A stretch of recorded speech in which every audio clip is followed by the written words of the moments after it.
Hi, everybody. Hey, the scenery is like too beautiful back here, like not to take advantage of it to come to you with a Facebook Live. So I get to be here today with my friend Diane. Diane and I have been friends for like 30 years. Yeah. You think so? I Yeah, think it's I been think 30 so. years. I I think think it's it been has. 30. Yeah. And so we got to talking about some different things. And so my question today is, what does it take to persevere? And the reason that I thought that Diane would be a great guest to come on with me today is because she's kind of been in the thick of things with me from day one almost with Hello Gorgeous. So that, you know what, that was one of the questions. So do you remember when we came to you and told you about the dream of Hello Gorgeous? Mm-hmm. You do? Mm-hmm. So tell me, because I don't remember when we told you. Actually, I sat in your chair and you told me the dream. Yeah. So Diane was a hair client of mine for a long time, and so that, which was great because we got to see each other without fail every 5 weeks. Yeah. And so what is that when it was? Yeah, and the story as you presented it, where you were floating in a pool and at Disney, right? I believe. Oh, and then the smile. Yes. Yeah. Yeah. Yeah, and so as you talked about driving back from Indy and how you decided this was the name, Hello Gorgeous, and I don't know, it was just so inspirational to hear how God laid that on your heart and you just took a hold of it and ran with it. Yeah, from the very beginning. And so, it was interesting because I think back to that. So Seth was 4 and it was his first trip to Disney. And I was floating in a pool and I was having this big discussion with Mike. Our 501c3 paperwork was down at the State House. And, you feel helpless at that point in time because there isn't anything that you could do, right? It's in the hands of the federal government. And right. Yeah, and so I remember I was walking around, I'm like, what am I supposed to do? What am I supposed to do? That's all I kept saying. What am I supposed to do? So I go out to the pool and there's this skywriter, and the skywriter writes as big as you can. It just smiled. Jesus loves you. So it was like, okay, that's what I'm supposed to do. Yeah. All I'm supposed to do is just smile because Jesus loves me. I don't have any control over anything. And that was the one thing I could control was my smile. At that point in time. Yeah. But through all of that, it really is. I think that's why I thought this was so important, was because it's all about perseverance, right? We were talking off camera a little bit about how you see the big bands, John Bon Jovi and Kiss, and even John Mellencamp. And you look at them now, they're these superstars, right? They didn't start out that way. No. They started, playing the guitar, and they were in dive bars and nobody would come. And, and so you look at that, you think that they just arrived as to where they are right now. And that's not what it is. They had to persevere and endure a lot. And it's a lot of stick-to-itiveness, I would say, to get to where they're at. And I think about us, right? We've been in existence for 15 years. And so it hasn't been easy. And so, again, you, from the day that I told you in my chair to this point where we're at, like, you guys have been through there you were there the day they gave us the bus. Oh, that was such a neat experience. Actually, I was just thinking about that because it's coming up on the anniversary of that. Yeah, the 13th. The 13th. It is, July 13th. Yeah, it was 8 years this year. Yeah. Yeah. What a neat experience. Yeah. Yeah. And you were there. Mike and I got the award at the American Cancer Society, and you guys were there for that. Yes. And just you and I and Mike would have weekly meetings, and so when you like many other people kind of carried us through when he was so sick, and you've carried me now after him being gone. And so I just thought it would be really cool because I guess that was one of the questions that I had for you. Okay. So I take it back to I relate a lot of what we do to women battling cancer, right? And you can't see the forest when you're inside, you can't see the trees when you're inside the forest. You're just too close. And I always say you can't read the label from inside the jar. Right. Because when you're in the inside, you can't see what's happening. And so I think a woman with cancer, a lot of times when you're in the midst of your cancer struggle, you can't see the end, right? You can't see it. Right. And so I thought perseverance is such a big deal because you have to persevere. You have to keep going. And so you had kind of an epiphany today with the word hope. And so tell us a little bit about that with your... Well, I do a daily devotion, and it asks you to write down what you're grateful for, and I have to sit sometimes and think because, Kim has always done this, like I think you do 10 a day or something. I do 10 a day, and I'm yep. so impressed with that because doing one is hard sometimes, and so this morning I was just sitting there quietly, and all of a sudden the word hope came to my mind, and I was like, okay, I'm grateful for hope, and that's what I wrote down. And so then I went to read write down the verse that was my verse of the day, and it's Isaiah 40:28-29. It says, "Do you not know? Have you not heard? The Lord is the everlasting God, the creator of the ends of the earth. He will not grow tired or weary, and his understanding no one can fathom. He gives strength to the weary and increases the power of the weak." And then Kim and I met up this morning, and she said we were going to do this Facebook Live about perseverance, and I thought, oh my gosh, yeah, we have to get up every day. God will give us the strength for whatever storm, whatever challenge is in front of us. We have to put one foot in front of the other and know that at some point He will part the Red Sea for you to go through and into your promised land. And yeah, I think perseverance it's work. It's work. It is work. It's a choice you have to make in the battle that you're in. That's right. You have to make that choice to continue on, however hard it is. And I know being sick sometimes is really hard when people have cancer and you know the treatments that they go through, and you know there's so much that's involved in that feeling wise.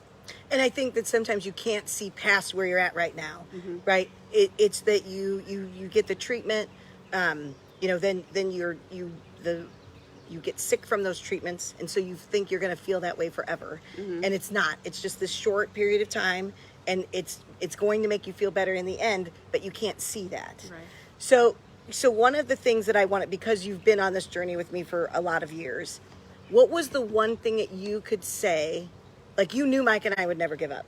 Like, is hard. You were in the valley with us, and you were in the mountaintops with us. You know, all the things. You were all the emotion in between.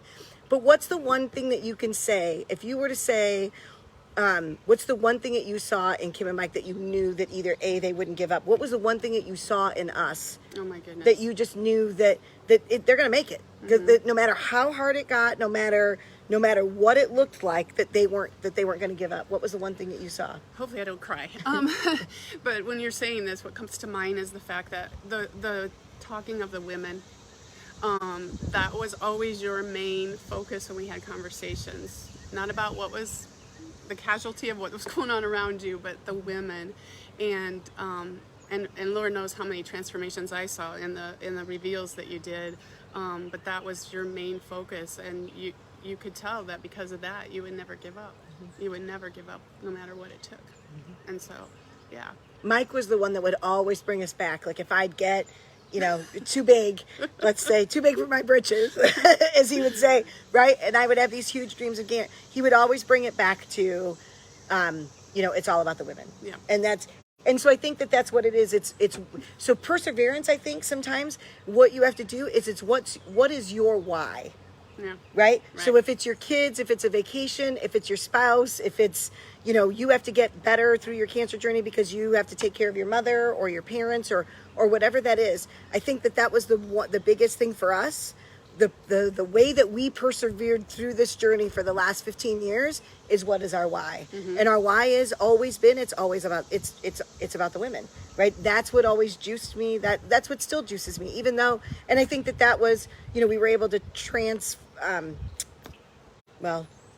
we were able to make it through COVID, and we made a shift. And so instead of doing the in-person makeovers, we were able to do the virtual makeovers. And that's what allowed us even to persevere through that, because we had to find a way to continue to help the women. Yep. So I think it's the why. I think that when I look at it, that's really one of the things that I would say. It's my faith in God, right? That He already knows all the things that are going to happen.